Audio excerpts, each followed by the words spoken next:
rapidement, le couple Bonga, qui va en quelques 1-2 minutes, va nous dire, Bruce, va nous dire comment c'est venu. Parce que j'avoue que son mariage même l'a élevé. Beaucoup de personnes ne savent pas que le mariage élève.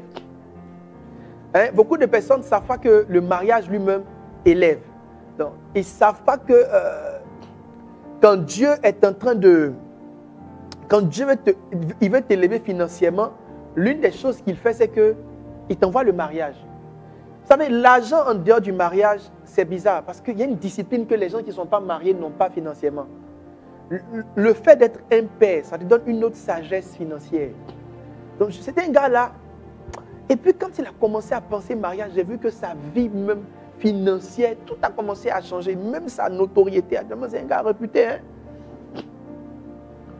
Réputé. Hein? Alors, donc, Bruce, rapidement, tu vas nous dire comment ça s'est fait, comment c'est parti. Et puis après, on va prendre le témoignage du pasteur Arnaud. Pasteur Arnaud, c'est un remariage. Comment la révélation a conduit son couple dans une forme de remariage. Voilà. Donc, Bruce. Merci, papa. Alors, j'avais commencé déjà une petite formation. Et donc, j'étais dans une relation qui n'était pas vraiment bien. Que par la grâce de Dieu, j'avais décidé de laisser tout et tout après les messages et autres. Et puis, donc un jour, j'étais sur la cité et je partais voir un ami. Et quand je suis arrivé à son escalier, je partais lui parler même du mariage. Il dit, ah Joe, je voulais aller lui dire, ah, on fait comment? Parce que là, je veux me marier, je veux essayer. Bon, c'est vrai que je n'ai pas grand moyen, mais je veux essayer de marcher avec une soeur. Et puis après, Dieu faisant grâce, on va se marier. Et c'est comme ça, je suis arrivé juste à son escalier, j'entends une voix qui me dit, prends telle soeur et on en finit avec. Attends, tu partais faire quoi? Je partais causer, je partais lui dire, je veux me marier. On fait tu partais voir une autre soeur? Non, je partais voir un frère. Quand tu partais voir un frère, voilà, pour lui dire au frère que tu veux te marier? Je veux me marier, que je veux une soeur. Wow. Donc à son escalier maintenant, l'Esprit de Dieu me dit, prends telle soeur et on en finit avec. Wow. Donc je monte, je lui dis, bon, frère, quand je venais te voir, voici ce que Dieu m'a dit. Lui, tout content, il dit, waouh, mais c'est faux. Mais après, il me dit, tu la soeur, là, vraiment... Donc, tu entends la voix qui te dit, prends telle soeur et on en finit avec. Oui. Au fait, la phrase était très claire. C'était pour prendre telle soeur et on en finit avec. Il ne savait vraiment pas c'était avec quoi on allait en finir. Mais tu entends prendre telle soeur et on en finit avec. C'était vraiment la mais Dieu me voulait en finir, mais il voulait en finir. Donc moi, quand on a fini de parler, il dit, ok, donc je vais aux noces, je parle avec maman, tout. Ils vont devenir amis avec elle. Et on est dans le même groupe musical. Donc on a commencé à causer. Mais franchement, il faut le dire, elle me détestait de la tête jusqu'aux pieds. Bah, donne-lui le micro. Ma soeur, pourquoi tu le détestais? Bon, papa, c'était quelqu'un de très brouillon. Il était bruyant? Très, très brouillon. Et quand je suis arrivée dans le groupe... Donc tu reconnais même que tu le détestais? Oui, bon, pas que je le détestais. Bon, détester en gris, je veux dire qu'il t'énervait quand même. Voilà, il m'énervait, je ne l'aimais pas en tant qu'ami ou penser mariage en fait avec lui. Parce que c'est quelqu'un qui était là en train de crier partout. Puis c'est lui qui faisait le Hugo quand je suis venue. C'est lui qui fait le bruit, il fait le bruit partout. C'est quel gars ça? Il est partout, nous on fait le bruit. Quand on finit même le culte, il est dehors dans la cour, il est partout à la fois. Pourtant, pour moi, je suis quelqu'un de timide, de réservé. Donc, du coup, je ne voyais pas vraiment le collage entre nous. Waouh. Ok, Bruce, donc dis-nous comment c'est parti. Et donc là, un jour, je ne suis pas monté sur la scène pour chanter. Donc, j'étais assis dans la salle. Et l'Esprit de Dieu est venu me dire encore, voici ta femme. Elle chantait, puis Dieu te dit, voici ta femme. Et puis il me dit, voici ta femme. C'est elle, pas de quelqu'un d'autre. Donc, j'ai dit, mais une go qui me gère même pas, ça dit que... Elle s'en fout. À peine même je l'appelle, elle va me répondre. Donc j'étais tellement frustré auprès d'elle. Donc j'étais confus en même temps. Et c'est comme ça que quand on rentrait dans l'année 2020, j'étais tellement épuisé. J'ai dit, Seigneur, il fallait qu'on en finisse avec, comme tu me l'as dit. Donc je prends 21 jours de jeûne. Tu as pris 21 jours de jeûne pour finir avec. Oui, 21 jours de jeûne. Mais les gens, ils veulent vous voulez que Dieu vous parle. Et puis j'avais déjà enseigné ça. J'ai enseigné que les gens veulent entendre Dieu, mais ils ne payent pas le prix. Ton mari est là, si tu veux l'entendre, lui là, quand les choses étaient confuses, parce que depuis longtemps, mais il n'entend pas bien. Donc quand il voulait en finir avec, il a pris 21 jours de jeûne. 21 jours de jeûne pour en finir avec. 21 jours de jeûne, sérieusement. Bon, continue. Peut-être ton affaire commence à m'intéresser. Et j'avoue que je n'avais jamais jeûné jusqu'à ce niveau-là. Donc, j'ai commencé et j'ai prié. Franchement, ça a été l'une de mes meilleurs temps. Ce que tu me dis me plaît. Il n'avait jamais jeûné jusqu'à ce niveau. Il n'avait jamais jeûné jusqu'à ce niveau. Jamais. Donc, il sait. Et à un moment donné dans ta vie, là, ma soeur, mon frère, pardon, à un moment donné, il faut te dire qu'il y a des sacrifices que tu dois faire pour avoir certaines instructions. Ce n'est pas que Dieu ne veut pas te parler, mais tu n'es pas allé le chercher. Et ce qui est étrange, ces derniers temps, moi-même, je suis retourné à cette école. Parce que j'ai constaté dans ma vie qu'à un moment donné, j'avais beaucoup de réponses de Dieu. À un moment donné, j'avais beaucoup de réponses de Dieu. Et puis, je trouvais ces derniers temps, j'ai plus trop ces réponses. Il y a un niveau de conviction des choses. J'hésite, je suis trop hésitant dans mes projets. Donc, j'ai commencé à prier, jeûner, juste dans un très long moment de jeûne actuellement. Et j'ai commencé à jeûner et prier. Et Dieu m'a dit qu'il y a une chose que tu as perdue. Tu as perdu la patience dans l'attente de la parole. C'est vrai que je demandais, mais je n'attendais pas la réponse. Donc, ce qui est venu de nouveau maintenant, c'est le temps que je me donne pour attendre que Dieu me parle. Donc, lui, il est parti attendre 21 jours pour entendre Dieu. Ce qu'il dit, c'est important. Non, ce n'est pas que Dieu ne te parle pas, c'est que toi, tu ne veux pas payer le prix pour que Dieu te parle. Tu es célibataire, tu as 65 ans, tu es en train de mourir. Prends 21 jours et il faut en finir avec mes amis. Ne plaisantez pas le verset qui dit, le royaume des cieux appartient aux violents. Et seuls les violents s'en emparent. Il y a des choses que tu dois aller prendre. Qui tu dois marier là, c'est quelque part. Va prendre le temps de jeûner fermement. Non seulement tu jeûnes pour le connaître, mais tu jeûnes pour l'appeler à toi. Il faut que tu l'appelles jusqu'à toi. Frère, allons-y, tu m'édifies. Et donc, continuant le jeûne, je priais fortement. Il y avait une phrase que je répétais pendant tous les 21 jours. Il disait, Seigneur, c'est vrai que peut-être qu'elle est belle, mais peut-être que cette beauté va me détruire toute ma vie. Donc, montre-moi réellement si c'est elle ou pas. Et jusqu'au 18e jour, c'est là quand j'ai fini de prier de 4h à 6h du matin, je suis allé me reposer et je fais un songe. Ça veut dire que tu dis à Dieu qu'elle est belle, oui, mais cette beauté peut me détruire toute ma vie. Wow. Donc, il me dit réellement si c'est elle ou pas, afin que je ne puisse pas attacher mon cœur à elle et puis demain, je vais avoir des problèmes. Donc, c'était... On sent que tu cherchais Dieu, quoi. On sent que tu voulais la volonté. Il y a des gens qui ne veulent pas la volonté de Dieu. Et quand ils prient là, ça dit souvent tu dois prier, toi-même tu as déjà le sentiment que ce n'est pas la bonne personne. Mais Seigneur, peu importe ce qu'il est, ne regarde pas. Donne-le-moi et change-le. Non, lui il dit, Seigneur, je t'aime, je ne veux pas que quelqu'un vienne m'éloigner de toi. Donc, voici comment je prie. C'est vrai qu'il est joli, mais je ne veux pas que quelqu'un vienne m'éloigner de toi. Vas-y. Et donc au 18e jour, j'étais couché quand on parle un peu plus fort. J'ai fait un petit songe où je me suis retenu à l'intérieur. Au 18e jour de ton jeûne. Oui, au 18e tu as retenu même le jour. Oui, oui. Waouh. Au 18e jour. Donc en ce moment, elle et moi, on avait fait. Elle s'était vraiment foutue de moi. Ça m'a tellement fait mal. Je lui ai dit que c'est bon. Je cause plus avec toi. Amitié là, c'est bon. Parce que je ne lui avais jamais dit que je l'aimais. Il n'avait pas encore parlé de mariage. Mais sa réaction m'a tellement choqué que je lui ai dit c'est bon. Et c'est ce même jour-là que j'ai fait. Vous savez que c'est le lendemain que j'ai fait. Dans la réalité, tu as parlé mal. Elle m'a parlé mal. Et j'ai envoyé un message pour dire ça suffit. C'est la réalité, mais tu as parlé mal. Elle m'a parlé mal. Et tu lui as envoyé un message pour dire ça suffit. Ça suffit, l'amitié, c'est bon. Toi, tu entends déjeuner, mais tu te parles et puis tu envoies un message. Oui. Ok. Donc, ça c'est important qu'ils le disent. Parce que souvent, là, c'est l'orgueil aussi qui fait. Mes amis, quelqu'un que tu es marié là, c'est bizarre. Hein? La personne peut te parler mal, tu es découragé. Et toutes les filles qui sont là, qu'est-ce que tu me veux? Vas-y, mon frère. Et donc, pendant le songe, je me retourne chez mon ami à l'intérieur, là où mes parents sont. Donc, on était en train de parler et pas loin de sa maison, j'ai une nièce qui habitait là-bas. Et donc, elle court, ayant entendu que je suis là, elle court pour venir vers moi. Donc, ça, c'est dans le songe? Oui, c'est dans le songe. Elle court venir vers toi? Elle court pour venir me rencontrer au fait. Ça s'annonce bien. Et moi, je suis assis, je la vois et dis, hey, mais c'est là encore ici. Donc, étonné, et c'est comme s'il y avait l'instruction de prendre mon téléphone et je lui ai présenté comme ça pour dire, voici ma femme. Et la personne que je présente, bizarrement, c'était elle qui était sur l'écran de veille de mon téléphone. Et c'est comme si dans le seul moment, je voyais sur l'écran. Et je vois que c'est elle qui est sur mon téléphone. Donc, quand il a dit, voici ma femme, elle s'est retournée catégoriquement dans le songe. Il a dit à mon ami, mais comment c'est elle qui est ma femme? Il dit, mais c'est ta femme. Toi-même, tu as dit que c'est ta femme, non? Et c'est comme ça que je me suis réveillé. J'étais tellement heureux. Parce que pendant tout le jeûne, c'est maintenant que je venais d'entendre Dieu. Maintenant, c'était clair dans ton esprit. Oui, c'était franchement, quand il y a eu ça m'a donné une forme de paix. Wow. C'est vrai que j'avais dit que ça suffit, mais là, j'avais maintenant la conviction que c'était réellement, Dieu est en train de me dire que c'est vraiment elle. Non, ce qu'il dit est fort. Il n'y a rien de tel quand Dieu t'a parlé et que ton âme est en paix. C'est pourquoi n'ayez pas peur d'aller chercher Dieu. Mes amis, jusqu'à ce que Dieu vous parle, allez le chercher. Quand Dieu vous a parlé, que vous êtes descendu là, il n'y a plus rien qui peut vous ébranler. Et je sais que dès lors, ton approche a été plus déterminante. Oui, dès lors, je suis venu voir maman directement et dit, maman, ça devient intéressant.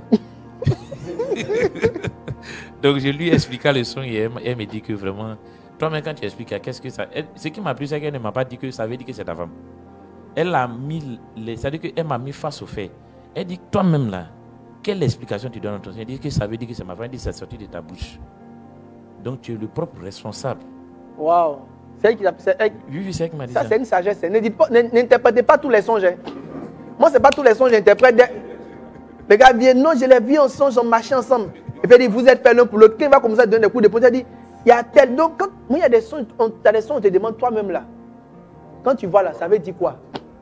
Il y a une soeur, elle fait un songe. Ensuite, elle était célibataire, elle fait un songe. Elle me voit, nous, on est en train de se marier en songe. Et puis, elle vient m'expliquer le songe. Pour me demander, moi, mais quand il voit son songe là, son songe veut dire quoi? Il dit, ben, c'est moi qui ai fait le songe. Toi, mais tu as fait ton songe là. Dieu t'a dit quoi? Mon frère, continue. Et donc, dans le même temps, j'ai parlé à. Comme on était amis, je lui ai dit, mais essaie de prier. Tu ne pries pas, ta vie est compliquée. Il faut prier, prends un temps de jeûne. Et elle n'avait jamais fait de jeûne sec. Et dans la même période, après moi, mon songe, elle maintenant, elle prend 3 jours de jeûne sec. Donc, elle-même, je pense qu'elle pourra expliquer ce qui s'est passé dans son... Donc, il rentre dans sa vie, mais ne rentre pas en lui parlant d'amour. Je vais vous donner un secret, les frères. Quand Dieu te montre qu'une personne est ta femme, laisse l'amour à côté, commence à la bâtir spirituellement. Dieu lui a montré que sa femme, il n'est pas parti payer des roses, des chaussures, des caleçons pour lui envoyer. Quand Dieu lui a montré que c'est sa femme, il a commencé à vouloir travailler maintenant sur sa vie spirituelle sans forcément aborder le sujet de l'amour. Il lui a dit, bon, regarde ta vie, essayons de prier pour que tu sois plus bâti. Parle-moi un peu de cet épisode-là. D'accord, papa. Après son jeûne, il faut dire que quand il est rentré dans ma vie, en tant qu'ami, il m'a vraiment aidé. En tant qu'ami, t'as aidé? En tant qu'ami, il m'a vraiment aidé spirituellement. Il m'encourageait à venir au culte, il m'encourageait à prier, il m'encourageait à jeûner, à méditer. Franchement, sa venue dans ma vie a eu vraiment un impact très positif. Non, ma soeur, ce que tu dis me touche. Laisse-moi faire encore un commentaire. Non, c'est sérieux. Si tu rapproches quelqu'un de Dieu, elle va te garder dans sa vie. Si la personne se rend compte que de toutes les personnes qu'elle connaît, tu es la personne qui la rapproche le plus de Dieu, elle va s'attacher à toi. Donc, ce n'est pas forcément les cadeaux. Les frères, les pensées, c'est aller manger shawarma et Coca-Cola. Ce n'est pas cadeau, ce n'est pas shawarma, ce n'est pas coca, ce n'est pas tout ça. Ce qui touche réellement, c'est comment tu rapproches la personne de Dieu. Parce que c'est ça qu'elle ne peut pas trouver partout. L'argent peut trouver partout. Peut-être qu'il y a quelqu'un qui est plus riche que toi qui peut lui faire des cadeaux que tu ne peux pas lui faire. Mais le fait que tu sois la personne qui rapproche cette personne du Seigneur, vas-y. Donc, vraiment, il m'aidait dans la prière. Et quand, après le malentendu qu'il y a eu entre nous, où il m'avait envoyé le message, quand il m'a envoyé le message, j'ai eu comme un pincement au cœur. Et c'est de là que j'ai commencé à prendre conscience pour dire que, est-ce que ce n'est pas une saison de ma vie que je suis en train de rater? Est-ce que ce n'est pas une opportunité que je suis en train de rater? Et c'est là que je décide de prendre un moment de jeûne, 3 jours. Je n'avais jamais expérimenté ça. Vas-y. J'avais jamais expérimenté 3 jours de jeûne sec. Donc c'est comme ça que je suis rentrée en jeûne et j'ai commencé à prier. En ce temps, j'écoutais les enseignements sur comment reconnaître l'homme de sa destinée, comment entendre la voix du Seigneur par rapport au mariage. Parce que j'avais jamais fait une expérience. Ce qui est dit intéressant. Toi, tu as autant de te marier, tu as autant d'écouter les enseignements sur les 10 dimensions des démons des mers. Et là, comme ta vie est en train de devenir. Je vais vous donner un secret. Quand vous sentez une saison dans votre vie arriver, ce qui doit précéder, c'est une période où vous mangez tout ce qui est enseignement et connaissance sur le sujet. Parce que personne n'est né avec la notice du mariage. Tu sens que ton temps de te marier arrivé, il y a 2 choses. Le jeûne pour confirmation, mais à côté du jeûne, la prière à côté du jeûne de la prière, l'enseignement pour être sûr que tu as les paramètres qu'il faut pour faire un choix convenable. Très bonne approche. Continuons, ma soeur. Donc, je faisais le jeûne parce qu'il faut dire que mon cœur n'était vraiment pas prédisposé à l'aimer. Franchement. Je le voyais. Tant que ça. En fait, j'avais pas vraiment. Il n'y avait aucune place en fait dans mon cœur pour l'aimer en tant qu'un homme. Je le voyais en tant qu'un frère du groupe musical. Et c'était ça. Donc, du coup, pendant le jeûne, c'est comme si mon cœur a commencé à se ramollir en fait, à se disposer. Et le premier jour est passé, le deuxième jour. Et au deuxième jour, je dormais la nuit et je fais une songe. Il faut signifier que je n'ai jamais fait de songe sur un homme. Je n'ai jamais fait de songe. Le Seigneur m'a présenté un homme réellement pour me dire c'est ton mari. Et dans le songe, c'est comme si on était mariés. On avait une alliance, des alliances qui brillaient, qui avaient de l'éclat très fort. Et on faisait bout de chemin ensemble, on avait attrapé nos mains et on marchait. C'est comme si on faisait une ruelle jusqu'à arriver au bord. Et je me suis réveillée.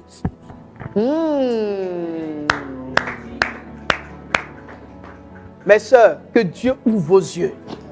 Les frères, que Dieu ouvre vos yeux. Mes amis, connectez-vous et commentez. Parce que je sens que dans les commentaires, là, il y aura quelque chose qui va se passer. Tous les célibataires, commentez beaucoup pour que Dieu, on ne sait jamais.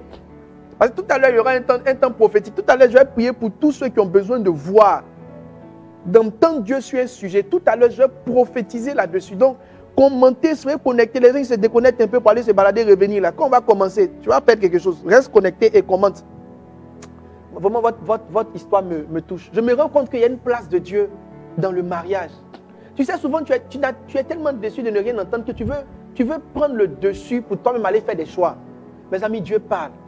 C'est juste que vous n'avez pas payé le prix qu'il faut pour l'entendre. Vous n'avez pas encore payé le prix qu'il faut pour qu'il vous parle. Vous n'avez pas encore fait un effort supplémentaire. Même si tu t'entêtes pour dire j'ai juste eu un sentiment, à un moment donné, le doute va revenir. Pour ne pas que le doute revienne plus tard. La plupart du temps, même quand Dieu te donne le sentiment, après il te donne la confirmation. Dieu ne te laisse jamais aller dans une relation sans appuyer à un moment donné, de peur que devant le doute ne te reprenne. Donc n'ayez pas peur. Dieu va vous parler. Il est ici pour vous parler. Pendant que je suis en train de parler, l'Esprit de Dieu est en train d'envoyer l'Esprit des prophètes dans la dimension du mariage. Écoutez, je pense qu'il y a un ange de Dieu qui parle de mariage à ceux qui doivent se marier. Que cet ange-là soit envoyé vers vous, qu'il ouvre vos yeux, qu'il vous connecte aux personnes qu'il faut. Peut-être que pendant que je parle, peut-être même que leur témoignage est similaire à une situation que tu vis et qui te montre que la personne qui t'énerve, qui vient te dire qu'ils sont attachés en jeune, là, c'est lui.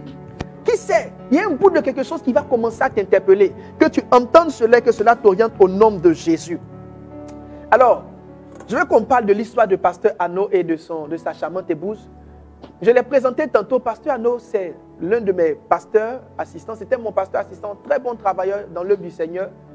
Un grand bosseur et l'un des grands hommes de Dieu de cette nation, la Côte d'Ivoire. Et je le dis, vous devez assurez-vous que vous allez entendre parler de lui encore dans les années qui viennent. C'est l'un des grands hommes de Dieu de la nation. Alors, le cas de Pasteur Arnaud, c'est un cas beaucoup délicat. C'est pourquoi j'ai voulu qu'il soit là avec nous. Pasteur Arnaud, c'est le cas il s'est remarié. Donc, c'est facile d'entendre Dieu quand tu n'as pas eu d'expérience de mariage. Mais quand tu as déjà une expérience de mariage, il faut repartir dans le mariage. C'est vraiment très compliqué. Donc, non seulement, son histoire est très intéressante, il faut vous connecter, il faut partager. Non seulement il est dans le cas d'un remariage, mais il a perdu son épouse. Donc, vous savez, il y a des choses. La mort donne un mauvais... Ça te laisse quelque chose, un sentiment douloureux. Donc, il y a des sujets que tu ne veux plus toucher. Donc, comment quelqu'un qui a perdu son épouse va retrouver la force, un an pratiquement après, de reparler du sujet de l'amour et de continuer sa vie? Je vais prier pour toutes les personnes qui sont passées par une étape où vous avez perdu soit votre épouse, mais votre époux, qui est en train de vous enterrer. Ma soeur, tu es encore jeune. Mon frère, tu es encore jeune. Il ne faut pas t'enterrer. Il ne faut pas t'enterrer. C'est comme, non, je lui ai promis fidélité à jamais. Ton gars qui est là-bas, là, il est libre. Hein? Il est en train d'intercéder, même que Dieu ouvre tes yeux, que tu puisses aller encore vers quelqu'un. Donc, ne promettez pas la fidélité. Un mort. Un mort, il est vraiment mort. Il est vraiment mort. Il y a des choses qui participent à votre équilibre. N'ayez pas honte de retourner dans un mariage si le besoin se fait sentir. Je me souviens très bien, concernant le cas de Pasteur Arnaud, c'était très difficile pour moi en tant que pasteur de pouvoir lui parler à nouveau de moi. Je me dis, est-ce qu'il ne va pas mal prendre? Est-ce que... Alors, lui par contre, son histoire est intéressante. Ça n'a pas commencé par lui, mais ça a commencé avec sa femme actuelle. Et sa femme actuelle, en vérité, était membre de l'église de Makori qu'il gère. Donc, marier son pasteur, ça c'est difficile. Votre relation était au départ une relation de père spirituel et de fidèle. Et la femme de ton pasteur était ta mère spirituelle.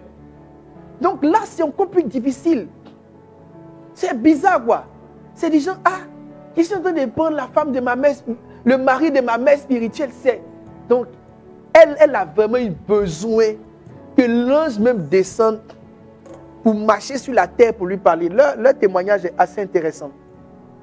Alors, en quelques temps, on va prendre ce témoignage. D'accord. Merci, papa. Déjà, il faut dire que juste après le décès de ma première épouse, son décès a laissé dans mon cœur naturellement un désir amer de tout ce qui concerne l'amour. Voilà. Et s'il y a une chose que je ne voulais pas entendre parler, c'était le mariage. Et il faut dire que mon père spirituel, dont je bénis la vie déjà, Papa Diati, a l'art de savoir toucher même des sujets, voilà, qui vous gênent. Voilà. Il a su apporter le sujet du mariage à plusieurs reprises. Il m'a fait savoir, il m'a dit, fils, c'est comment, tu tiens le chemin? J'ai dit, oui papa, je tiens le chemin. Il dit, fils, tu tiens le chemin? J'ai dit, oui papa, je tiens le chemin. Jusqu'à ce qu'il me dise un jour, fils, la chair est faible. Actuellement, l'esprit est fort. Mais bientôt, l'esprit peut être faible. Est-ce que tu tiens toujours le chemin? Et là, j'ai marqué une pause. Je me suis dit que je ne peux pas continuer ce chemin-là seul. Vu que je suis établi sur une église, avec pas mal de belles filles et tout ça. Mais j'avais déjà pris la décision que jamais je n'allais choisir mon épouse au sein de ma communauté. Et la petite anecdote, c'est que celle qui est présentement mon épouse était l'une des personnes que j'aimais pas trop.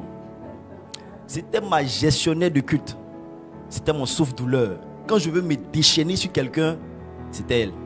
En tout cas, dans l'église, tout le monde savait que si je devais marier quelqu'un, c'était vraiment pas elle. C'était vraiment pas elle, c'était vraiment pas elle. Et il fallait vraiment qu'un ange de Dieu, il fallait que le Saint-Esprit me confirme vraiment. Si ça devait être son cas, il fallait vraiment avoir une nette confirmation. Et donc, après avoir échangé un soir avec Papa Diati, quelques temps après, je vais faire un songe. C'est le seul songe que j'ai pu faire. Je crois 3 ou 4 mois après le décès de mon épouse. Et dans le songe, c'est comme si je vais me voir animer des premiers sentiments que j'avais bien avant de faire mon premier mariage. Parce que je me rappelle que j'avais un vieux sentiment d'enfant encore dans mon cœur. C'est-à-dire quand j'étais encore enfant, je rêvais de marier une blanche. Voilà, j'ai toujours voulu marier une blanche. Je me suis dit que si je dois me remarier, Dieu t'a sauvé. Il fallait qu'il me donne encore marié une blanche. Je voulais une blanche. Et Dieu sait faire les choses. Je fais un songe. Et dans le songe, je vais me retrouver dans un hôpital. Et j'ai compris plus tard que les circonstances étaient, on peut dire, parlaient plus ou moins de mon histoire. Hôpital, je voyais tout de suite guérison. Et donc je me retrouve dans un hôpital. Et dans cet hôpital, je fais mon entrée. Et lorsque j'entre dans l'hôpital, je vais voir plusieurs médecins. Voilà, des doctoresses. Et je vais voir des doctoresses de plusieurs teints.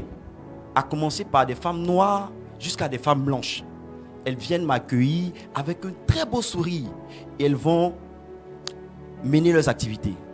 Et plus tard, je rentre. C'est comme si j'étais allé rendre visite à un docteur, un senior de l'hôpital en question.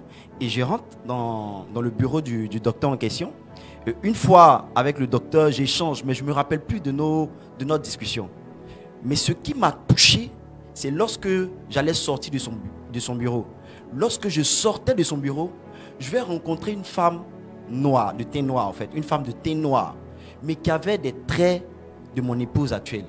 Et lorsque je vais la voir, je vais crier « Waouh !» quelle beauté! Un pasteur, J'ai pasteur dans le songe, il dit quelle beauté. J'ai dit waouh, quelle beauté. J'ai oublié même la dame blanche que j'avais vue précédemment. Voilà, donc quand j'ai vu ça, quand je me suis réveillé, j'ai essayé de trouver les interprétations, priant, mais je ne comprenais toujours pas. Mais juste après le songe, le constat que j'ai fait, c'est que c'est comme si mon cœur blessé avait commencé à être guéri. Wow. C'est comme si mon cœur, c'est comme si Jésus avait opéré une délivrance au travers de ce songe. Ce que tu dis est très intéressant. Je voudrais dire quelque chose. Vous savez, on ne passe pas d'une relation à une autre relation aussi facilement. C'est vraiment très risqué. Tant que Dieu ne guérit pas votre cœur des choses qui ont précédé, il est possible que vous puissiez rabattre ça sur la nouvelle relation. Et donc, lui, il devait guérir de cette étape douloureuse. En fait, mais là, moi, je pense que ce que je craignais, c'est qu'après, c'est venge de Dieu. C'est comme si, comme tu as pris ma femme là, tu vas comprendre. Les filles que je vais chercher pour te donner là, tu as pris ma femme, donc je vais chercher les femmes, tu vas comprendre. Oui. Il fallait que Dieu le guérisse. Donc, ça, pourquoi certaines personnes prient pour que Dieu ouvre leurs yeux et puis Dieu n'ouvre pas vos yeux? Lui, son premier songe n'a pas été un songe de voici ta femme. Donc, son premier songe était un songe de il faut qu'on te guérisse. La Bible dit que quand l'amertume pousse dans nos cœurs, ça nous affecte. Ça affecte quoi? Ça affecte la révélation. Souvent, c'est parce qu'il y a une blessure dans ton cœur que Dieu n'arrive pas à te montrer la prochaine personne. Donc, les personnes blessées ont du mal à capter la révélation par rapport à la personne de leur destinée. Donc, vous tous qui êtes blessés, ne cherchez pas que Dieu vous dise qui vous devez marier. Priez que Dieu vous montre ce qui vous blesse. Tant que la blessure n'est pas guérie, l'esprit va sauter le protocole et vous montrer qui vous devez marier. Donc, lui, sa restauration ou la nouvelle dimension du mariage a commencé d'abord par la guérison de son cœur. La guérison de son cœur. Donc, il y a plusieurs choses qui peuvent faire des blessures. Par exemple, le cas des veuves. Quand vous quittez, quand tu perds quelqu'un que tu te remaries, tu as une tendance naturelle à faire des comparaisons. Les comparaisons, ça veut dire que tu n'es pas guéri de ton ancien souvenir. Et je me souviens bien, à son mariage, j'ai prêché un message par le Saint-Esprit. J'ai prêché sur Ketura, la nouvelle femme d'Abraham. Après que Abraham ait perdu Sarah. J'ai enseigné sur les différentes séparations que Abraham a connues. Abraham a connu plusieurs séparations. Et la séparation la plus douloureuse, c'était la séparation d'avec Ketura. Ou du moins, d'avec Sarah. Mais ce qui est étrange, c'est qu'il a marié Ketura et ils ont eu ensemble plusieurs enfants. Et chaque enfant avait un nom. Et chaque nom des enfants d'Abraham était un état d'âme qu'Abraham ressentait. Donc, continue. Ruth, bon, tu as des choses à dire, mais c'est Ruth qui prend le relais. Ok, termine. Donc, juste après le songe, je vais sentir vraiment une paix. Je vais être à l'aise un peu avec le sujet de mariage. Je vais être à l'aise avec le sujet de l'amour. Et 2 semaines après le songe, nous étions en train de faire nous avions des veillées hebdomadaires tous les jeudis au niveau de l'église. Et nous étions en train d'observer ce temps de veillée là. Et pendant la veillée, quelque chose va se passer. Généralement, quand je vois mon épouse actuelle, c'est comme si elle me nève. Quand tu la voyais? Bon, quand je la voyais. Pourtant, elle n'était pas ton épouse. Elle n'était pas mon épouse. Quand je la voyais, elle me névait. Mais durant la veillée... Un pasteur qui n'aime pas ses brebis. Elle ne faisait pas bien mon travail. Donc, durant la veillée, à partir de minuit, on a commencé la veillée, à prier. Pendant que moi, je parle en langue, c'est l'image du son et du songe que j'ai eu à faire 2 semaines avant qui me revient. Et je vois le sourire de la jeune dame. Je vois le sourire de la jeune dame. Et quand je regarde mon épouse actuelle, c'est comme si c'est elle qui me sourit. Oh, elle est en train de prier. Je continue de prier. Je la regarde. Ce soir-là, j'ai passé tout mon temps à l'observer. Et j'ai vu que le sentiment que j'avais pour elle précédemment a commencé à changer. Et le lendemain, on avait un temps d'évangélisation. Donc, je l'ai conviée à ce temps. Et lorsqu'elle est venue, je lui ai dit, je dois faire ton suivi de façon... assez spécial. Et puis je dois faire maintenant ton suffit. Et elle m'a posé la question. Bon, déjà, ce jour-là, on a fini l'évangélisation à 23h. Le pasteur veut suivre. Oui. À 23h, lorsqu'on a fini l'évangélisation, on a essayé de prendre les points et tout ça. Et je lui ai dit, mais toi, tu m'attends, parce qu'on doit parler. Tu ne m'as jamais parlé de toi, tu ne m'as jamais parlé de ta vie. Et puis elle me pose la question, mais pasteur, pourquoi c'est maintenant ma vie t'intéresse? J'ai dit, non, calme-toi. Il y a des choses que tu ne comprends pas, que le Saint-Esprit est en train de m'expliquer maintenant. Donc elle s'est assise et on a commencé à parler. Mais bizarrement, chaque fois qu'elle me parle, c'est plus ou moins ce sourire que je voyais dans le songe. Et j'ai compris qu'il y avait quelque chose. Wow. Et c'est là maintenant qu'elle va commencer à s'ouvrir. Parce qu'au Priala, elle-même, elle avait fait certains songes qui sont venus confirmer.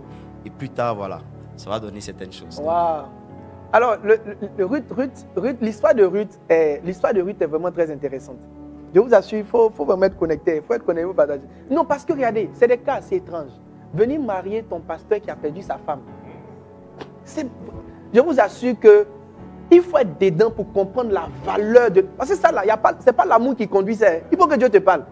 Parce que tu n'as même pas le courage même de venir marier ton pasteur qui a perdu sa femme.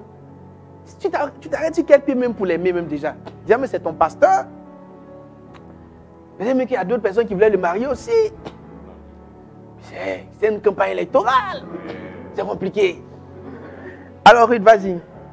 Comment ça a progressé? C'est-à-dire, d'où c'est venu jusqu'à ce qu'aujourd'hui, tu sois la femme que tu es et puis que ton ventre soit en train de pousser sans qu'on ne comprenne. Vas-y. Amen. Merci à Dieu déjà que notre histoire puisse aider d'autres personnes et édifier certaines personnes. Alors moi, déjà, il faut dire que les histoires de prophétie concernant le mariage et tout, moi, je n'y croyais pas du tout.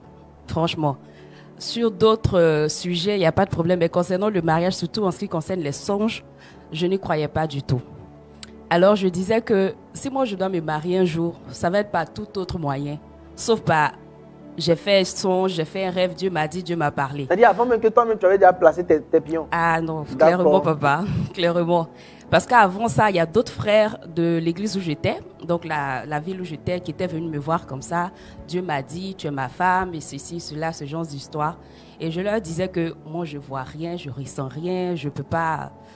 Et plus tard, je vois que cette même personne était avec d'autres personnes pour dire finalement, Dieu m'a dit c'est telle personne. Donc, je ne croyais pas du tout à ces histoires de prophétie. Donc, il y a de la mamaille dans le passé. Oui, papa. Les gens essaient de la mamaille. Dieu m'a dit. Toi, me dis Dieu m'a dit, tu vas marier quelqu'un d'autre. C'est ça, c'est ça. Et donc, comme le pasteur l'a dit, à l'église, quand il a perdu sa femme après, on ne parlait pas de mariage au début. Et quand il a commencé à reparler de mariage, clairement, je ne pouvais même pas penser à ça même. Non, pas du tout. Même pas une seule seconde. J'étais la personne pas qu'il détestait, mais qu'il appréciait le moins. Voilà, il m'aimait comme une brebis parce que je suis dans son église. Voilà, c'est sa fille, quoi, comme tout le monde. Ou bien un peu moins que les autres. Parce qu'il se plaignait toujours de mon travail, toujours. Et souvent, j'appelais la responsable de gestionnaire de culte de toutes les églises. Je pleurais. Mais mon pasteur, là, finalement, qu'est-ce qu'il veut? Comment est-ce qu'on doit servir Dieu avec lui? Oh, Seigneur, est-ce que je suis au bon endroit? Vraiment, c'était difficile. Et moi, tout le monde parlait de mariage à l'église, les autres filles, quand on a su qu'il devait se remarier. Donc, chacun racontait, ah non, ça va être une fille du Ghana, parce qu'il était parti un moment à un séminaire au Ghana. Non, certainement, il va prendre une fille là-bas. Et il était très clair là-dessus. Il ne voulait pas du tout de filles à l'église. Donc, tout le monde était d'accord. Donc, à la limite, soit au centre, donc à Cocody ici, on imaginait déjà pour d'autres, les plus affairés, qui aurait pu être sa femme. Et moi-même, j'avais une candidate. Voilà. J'avais une candidate pour être Oui, papa. qui pour moi était mieux. Voilà, elle faisait plus, comme vous l'avez dit, plus mature, plus femme de pasteur, imposante et tout. Donc, c'est elle qu'il fallait si je devais faire un choix pour lui. Et et j'ai pas fait de... Mais ça, vous allez m'expliquer ça après. Mais moi, je n'ai pas suivi toute cette partie du film-là. Il y avait la mafia autour de toi. Hein. Aïe. D'accord. Et la première personne déjà à avoir fait un rêve, ce n'était pas moi-même directement. Donc, certainement parce que je n'allais pas croire. C'était un ami qui ne fréquente pas l'église, ce n'est pas de l'église que je connais, un ami à moi, Jean-Marie. Il m'a une fois écrit et puis il m'a dit, ah tiens, c'est ton pasteur qui est là parce que le message est passé sur Facebook, il avait perdu son épouse. Mais j'ai fait un rêve que tu es venu me voir une fois dans le rêve. Et tu es venu, tu m'expliquais un cas. Tu me disais, bon, écoute, mon pasteur veut se remarier et il s'avère que c'est avec moi qu'il veut se remarier. Qu'est-ce que tu en penses? Donc, c'est ce qu'il m'a expliqué sur WhatsApp. Et moi, directement, je me suis énervée. J'ai dit, mais comment tu peux penser ce genre de choses de mon pasteur qui vient juste de perdre sa femme? Il n'a même pas encore fini de faire le deuil. Toi, tu viens me raconter ce genre de choses. C'est pas bien. Donc, pour moi, c'était un manque de respect. Comment on peut parler même de ça? Donc, je lui ai dit carrément, écoute, c'est la dernière fois, ton histoire, tu termines pas, tu me la racontes plus, c'est fini, on n'en parle plus. Et bon, on s'est énervé, je lui ai dit certaines choses, lui aussi, ça lui a fait mal. Et on a arrêté de parler à cause de cette histoire.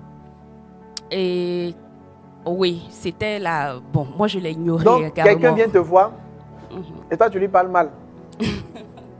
C'est-à-dire quelqu'un, lui, il a une révélation et toi, tu ne croyais pas en ça. Pas et lui du n'est tout. pas de l'église. Non. Et il te dit qu'il t'a vu, tu es en train de te marier avec ton pasteur. Oui. Qui vient, qui a perdu sa femme il n'y a pas très longtemps. Bon, il ne savait même pas tous ces détails-là. Savait pas tout- ok. Voilà. Donc, c'est après, en parlant, qu'il m'a posé des questions. Et puis, je lui disais, oui, il a perdu sa femme il n'y a pas longtemps. Il m'a dit, ah, moi, dans mon rêve, voilà ce qui s'est passé. Et je lui ai dit, non, tu ne peux pas dire ce genre de choses. Et puis, bon, c'est... Voilà. Après ça, j'ai fait moi-même maintenant un rêve où j'ai vu, là c'était pas lui non plus encore, c'était son épouse, maman Raï, qui était notre maman. Je l'ai vue en rêve où c'est comme j'étais couchée ou bien j'étais assise, genre stressée, angoissée, je m'inquiétais de quelque chose. Et elle est venue, elle m'a juste souri. Donc juste le haut de son corps est sorti dans les nuages. Elle m'a souri, un sourire qui était apaisant, un sourire qui était...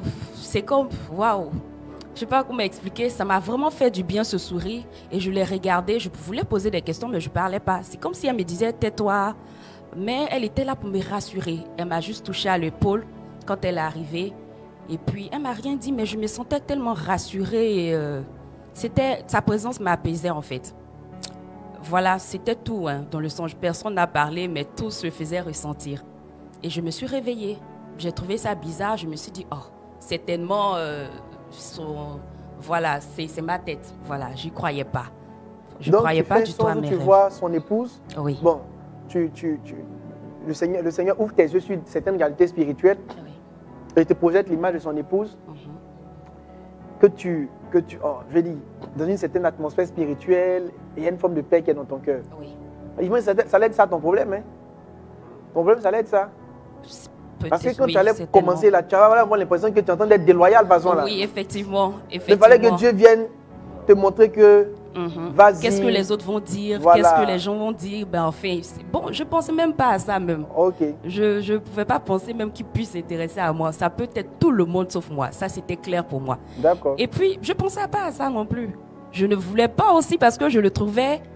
Tout ce que j'avais de mon pasteur en ce temps, c'était un homme rigoureux, un homme dur. C'est ce que j'avais de lui. Donc, toujours insatisfait. Oui, merci papa. Dur et méchant, insatisfait. Comme le gars de Matthieu 25. Voilà. Il dit, je sais que tu es maître méchant. Matthieu 25. C'est toi le personnage de Matthieu 25. Alors, et comment ça a évolué? Après, j'ai fait un autre rêve, un autre songe. À une semaine des préparatifs d'un camp qu'on faisait, la retraite des bergers. Donc, je ne devais même pas partir à cette retraite-là, mais c'est un frère à la dernière minute qui a payé pour moi, qui m'a aidé en fait à aller à cette retraite. Et dans le songe, on était à une sorte d'enseignement, voilà, d'académie. Après l'académie, papa nous a reçus. Donc, on était dans une salle de classe. Là, c'était papa Djati lui-même qui prêchait à l'église de Marcory. Et il parlait de mariage d'une des sœurs de l'église de Cocody, voilà, qui s'est mariée plus tard.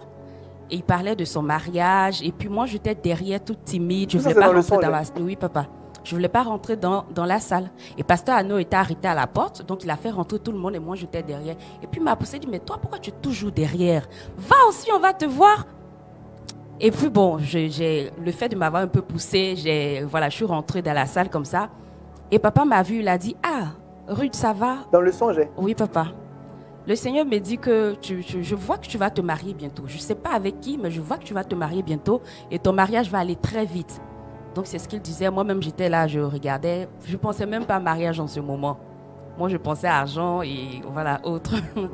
Donc je voulais des révélations de business, l'argent, travail. Oui, papa. Et tout le monde m'a regardé et puis lui aussi m'a regardé. Il m'a dit, mais dis amen, c'est comme ça vous faites. Bon, il m'a dit, dis amen, je crois, c'est comme ça vous faites pour rater des grâces, un truc comme ça. Et puis bon, j'ai dit amen. Et ça, c'est dans le voilà. songe? Oui, papa. J'ai dit amen. Et puis voilà, je me suis réveillée. Quand je me suis réveillée, pour moi, c'était tellement... Franchement, je n'ai pas pris ça en compte. Je n'ai pas pris en considération. C'était quelque chose dans ma tête.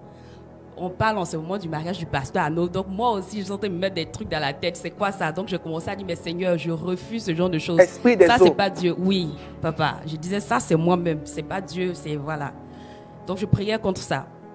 Et puis, j'ai expliqué ça à un frère de l'église, qui est un ami. On était proches. Donc je lui expliquais, dit, ah ben tiens, on parlait du pasteur Arnaud. Et puis j'ai raconté, on a commencé à rire. Et moi, j'ai ri de ce rêve-là. J'ai dit, c'est pas possible et tout. Et arrivé à la retraite, donc au camp, après, papa a l'habitude de réunir les églises, en fait, pour saluer, pour remercier leur présence et tout. Donc, il est arrivé autour de Makori. Papa a demandé à ce que tout le monde se réunisse. Donc, papa Arnaud, pasteur Arnaud. Donc, moi, sa gestionnaire de culte, je fais son travail. Je réunis tout le monde et tout. Et puis, je suis derrière. Le groupe et lui aussi il était derrière et c'est là qu'il me pousse. Il me dit, mais toi Ruth, va aussi, on va te voir. Ça c'est dans la réalité maintenant. Oui. Donc quand on est parti maintenant au camp, oui, je voulais voir les églises. Oui.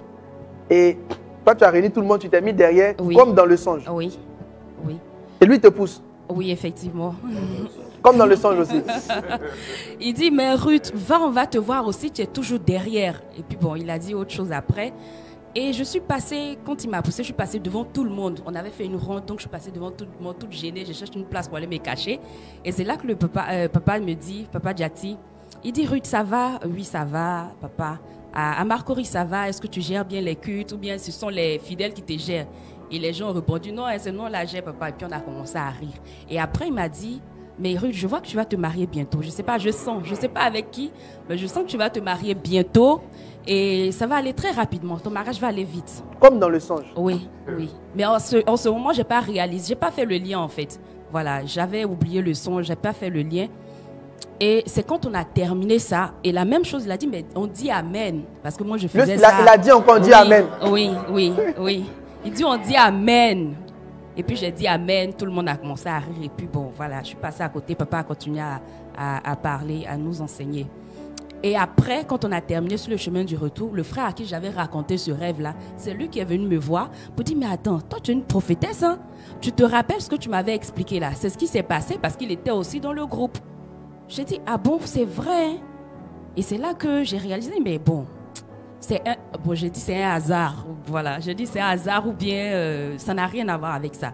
Donc il a commencé à me taquiner et tout. J'ai pas vraiment apprécié. Waouh. Voilà. La scène que tu as vue en songe est la même scène que tu as vue. Exactement. Waouh. Oui. Quelle confirmation violente. Et je crois que si j'avais pas raconté au frère en question, moi-même j'allais douter. Est-ce que ça va bien dans ma tête et tout? Voilà, j'allais douter, j'allais trouver d'autres histoires. Waouh. Voilà. Et finalement, comment ça s'est fait? Puis, qu'est-ce qui s'est passé finalement même? Alors, après ça, quand je suis rentrée à la maison, j'ai commencé à dire, est-ce que si je prenais cette affaire au sérieux maintenant?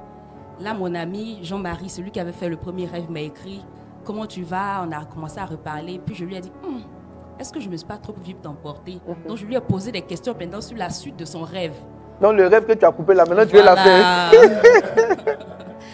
Et puis il a dit, bon, moi je ne parle plus de ça, à cause de ça tu m'as mal parlé, donc on n'en reparle plus. Je lui ai dit, non, pardon, explique-moi, ça me fait rire, donc je veux rire encore. Et puis il m'a expliqué, il a dit, bah c'était ça la pas suite. Ça te plaît? Vas-y. Oh, ça m'inquiétait un peu. Je dis, pas possible. Comment moi je vais être la femme d'un pasteur au studio? Moi je voulais un homme tendre, affectueux, doux. C'est tout le contraire carrément. Pas du tout. Et quand j'ai commencé les temps sont passés, Pasteur Arnaud a commencé à parler de son mariage encore à l'église. C'est quelqu'un de transparent. Voilà. Donc, il a commencé à parler a dit certaines choses à certains responsables. Donc, je me suis dit, mais si cette histoire-là est vraie, si c'est vrai, il faut que je prenne ça au sérieux parce que c'est ma vie quand même. C'est pas parce que c'est mon pasteur qu'un jour va venir me dire tant que je vais dire, ok, non, le mariage c'est pour toute la vie. Autant ça peut t'emmener au ciel, ça peut aussi t'emmener en enfer si tu es avec la mauvaise personne. Donc j'ai pris un temps, pas un temps de jeûne de 21 jours, de 3 jours, mais j'ai pris une nuit de prière. Voilà, j'ai fait une nuit de prière, presque une veillée. J'ai demandé à Dieu, Seigneur, c'est vrai que les gens parlent, les choses se passent comme ça, mais à ce point-là, il faut que tu interviennes. Voilà, il faut que tu interviennes, il faut que je ne veux pas de songe. Soit tu me parles à moi-même, ou tu parles peut-être à Pasteur Djati, c'est ce que j'ai dit, ou bien vraiment, Pasteur Arnaud lui-même, ça va être ça. Pasteur Djati, il a déjà parlé au cœur. Vas-y. À quelqu'un d'autre en tout cas, ou à moi-même, il faut que tu interviennes. Et c'est là que j'ai entendu une voix très clairement, dans mon esprit, dans mon cœur, je ne sais pas comment expliquer ça, qui dit, Ruth, j'ai fait mon plan dans ta vie. Voilà, cette voix-là qui me rassure. Je ne sais pas comment expliquer. Il y a une certaine paix qui me rassure pour dire, vas-y, il n'y a pas de problème, viens, vas-y, je suis avec toi. Wow. Voilà, donc c'est à partir de là que j'ai recommencé à sentir une certaine paix, une certaine conviction. Je me suis dit, bon, et si Dieu était dans tout ça? Wow. Voilà, et que je commençais à l'écouter, j'ai commencé à maintenant le trouver bizarre. Bizarre comme pasteur, et puis bon, voilà. Lui, il a commencé à être doux. Voilà. Le pasteur Message était une douette à Justement. Waouh. Et par la suite, ça a donné donc un merveilleux mariage. Et c'est ça, non? Mais finalement, comment ça connecte? Comment ça s'est passé? Donne la passage. Comment ça s'est passé finalement? Alors, ce jour-là, ce dont il a parlé tout à l'heure, de l'évangélisation qu'on avait faite, je n'avais pas prévu y aller. Okay. J'avais pas prévu y aller, c'était loin. Après, je descendais du travail, je me suis dit, j'y vais pas. Mais après, il y a un ami qui m'a... Non, il y a une sœur de l'église qui m'a appelé pour dire, mais attends, on a l'évangélisation, si on a besoin de toi, si tu ne viens pas, c'est pas bien et tout ça. Donc, je dis, ok, je vais partir. Il m'a dit après qu'il ne s'attendait pas aussi à me voir. Il avait dit au Seigneur, si c'était vraiment elle, il faut qu'elle vienne et tout. Moi, je n'avais vraiment pas prévu y aller. Mais quand je suis arrivée, je l'ai trouvé bizarre. Il m'a appelé effectivement à côté. Il a dit, Ruth, ça va? Oui, ça va. Il a commencé à me poser des questions. Je lui ai dit, bon, j'ai trouvé ça bizarre. Mais je me suis dit, certainement, un frère de l'église, bien de l'autre église, s'intéressait à moi. Donc, en tant que pasteur, il est en train de faire le travail. Voilà. Est-ce qu'il y a quelqu'un dans ta vie? Tout ça? Voilà. Donc, je trouvais ces questions. Je dis, forcément, c'est pour ça. Sinon, pas pour lui-même. Pas question. Je ne voulais pas croire, en fait. Je voulais pas réaliser que mon pasteur, là, c'est moi qui l'a choisi. Non, pas du tout. Donc, pour moi, c'était comme ça. C'était un frère de l'église jusqu'à ce que les questions deviennent beaucoup plus personnelles. Voilà, il a commencé à être un peu plus ouvert. Quand il m'appelle, il ne crie plus, il ne se plaint plus. C'est plutôt moi, comment tu vas? Comment tu vas? Tu as bien dormi? Bon, voilà. Donc, à quel moment tu as fait l'approche directe? Lui? Non, lui. C'est lui qui a fait l'approche directe. Amen. Donc, il faut dire que juste après cette soirée, bon, là, j'étais quand même prudent parce que je me suis dit, tu ne peux pas aborder ton fidèle, ta fille, et puis bon, comme on le dit dans notre jargon, tu vas laisser ton sang là-bas. Donc, j'étais vraiment très prudent pour ne pas glisser sur un terrain. Le fidèle, ça arrête comme ça, possédé là. Vas-y. Donc, c'est parti comme ça, on a commencé à échanger, on a commencé à toucher des points assez personnels. Et un soir, après le culte, je l'ai fait asseoir et puis je suis allé droit au but. Je lui ai dit, est-ce que tu vas bien te sentir si tu deviens mon épouse? Wow. Voilà, là, je suis allé droit au but. Et j'ai vu que là, elle est tombée des nues. J'ai commencé à sentir que quand même quelque part, il y avait quelque chose. Ouais, il y avait quelque chose. Elle m'a dit, Est-ce qu'on peut dire non à son pasteur? Deux mafieux. Non, les gars sont forts. Et c'est par là tout est parti. Ouais, Wow. tout est parti. Non, lui, il ne veut pas dire je t'aime. Il dit, c'est pas ta question. Est-ce que tu vas te sentir bien si tu es mon épouse? Maintenant, elle te répond, est-ce qu'on peut dire non à son pasteur? Non. Les deux même là, c'est des maîtres de la mafia même. Non, respect à vous. Waouh. Donc mes frères, c'était deux témoignages qui nous montrent comment la révélation a conduit pas à pas. Comme je l'ai dit, il y a ceux qui ont menti et qui ont essayé de prendre le ainsi par l'Éternel pour assouvir des besoins personnels. Mais il y a des gens qui ont eu besoin que Dieu les oriente. Un cas comme celui du pasteur Arnaud, si Dieu n'avait pas parlé, ça allait être très compliqué. Et il sortait d'une épreuve terrible. Ruth était dans une posture très complexe. Chacun d'entre eux avait besoin que Dieu leur dise quelque chose. Ne soyez pas pressés au point de ne pas sentir le besoin d'entendre Dieu. Il y a une chose sur laquelle je veux revenir. La posture de service de Ruth l'a aidé. En règle générale, quand Dieu doit te donner une femme, surtout pour ceux qui sont dans le ministère, il la met en stage avant le mariage. Donc souvent, le travail que Dieu te fait faire dans sa maison, c'est l'homme du type de personne qu'il va te donner par la suite. Moi, je peux sentir les soeurs qui vont marier des pasteurs. Et quand je leur dis, elles ne comprennent pas. Et je vais dire au pasteur aussi qu'une soeur que tu vas marier là, tu la connais. Une soeur que tu vas marier ne peut pas être une soeur qui vient là, elle est assise, elle regarde le culte. Généralement, quand Dieu donne une femme à un pasteur, elle a déjà un certain pied dans le travail. Parce que quand l'écart entre vous est trop grand, ça crée une crise. Ce matin, elle va apprendre à aller à l'église. Ce matin, la crise sera très terrible. Ne regardez pas la beauté, regardez le service. J'ai plein de frères dans la foi ici à l'église. Quand je leur parle de se marier là, eux, c'est les belles femmes seulement ils veulent. Mais ils ne comprennent pas que le niveau qu'ils ont atteint là, ils ont besoin quand même d'une personne. Le jour où j'ai senti que ma femme était ma femme, après que Dieu m'ait donné la révélation, à l'époque, on était une forme de cellule. Elle avait encore quelques liens avec la communauté de sa mère. Et ils avaient organisé un camp. Et je suis parti au camp. Donc, elle a tout fait pour qu'on m'invite là-bas. Moi, j'étais responsable de ma cellule. Donc, l'église de sa mère m'avait invité pour intervenir à leur camp. Donc, je vais intervenir. Et celle qui a la délivrance en train de chasser les démons, c'est ma femme. Mais ça, c'était juste une sœur de l'église. Je vois elle en train de chasser les démons. Elle est en train de conduire. Quand j'ai vu ça, elle dit non, ça, c'est ce qu'il me faut. Point final. On est revenu, j'ai dit non, c'est sûr. Parce que j'ai senti que, j'ai senti que je ne venais pas commencer un travail. Vous comprenez? C'est pas bien que, vous savez, quand Dieu a fait sortir Ève d'Adam, il est parti la travailler pour l'envoyer. Donc, ce n'est pas qu'ils ont ouvert la corde et puis ils ont dit, Adam, réveille-toi, on fait le travail. Dieu avait déjà fait un certain travail et puis il a envoyé la chose. Quand tu es déjà lancé dans le ministère, quand tu es déjà engagé, si tu dois venir faire le travail depuis le début, c'est difficile. Généralement, ceux qui jouent à ça, j'étais un jour chez moi, et j'étais un jour à l'église, j'ai reçu la femme d'un pasteur qui est venu faire le culte dimanche. Je lui ai posé une question. Ton pasteur entend de faire culte, ton mari entend de faire culte? Elle dit oui. Il dit, mais tu fais quoi ici? Elle dit non, j'ai envie de faire culte. Je sens que ce pasteur-là, il va divorcer d'un moment à un autre. Ta femme laisse le culte pour aller dans une autre église. Il n'y a pas que ça. La même dame, je lui demande, mais est-ce que tu vas à l'église? Elle dit non, souvent elle n'a pas d'aller à l'église. Donc elle laisse son mari aller, puis elle va. Mais elle est belle, elle est métisse, c'est de la beauté, mais la beauté angélique. Tu sens que le pasteur là, c'est le thé, la beauté là qu'il a marié. Ce n'est pas que Dieu lui a parlé. Ne plaisantez pas avec le ministère là, c'est vous jouer le tout pour le tout. Moi je ne dis pas que tout ce qui est métis n'est pas spirituel. Moi je connais des métis qui sont spirituels quand même. Par contre, quand vous choisissez, il y a d'autres choses qui rentrent en ligne de compte.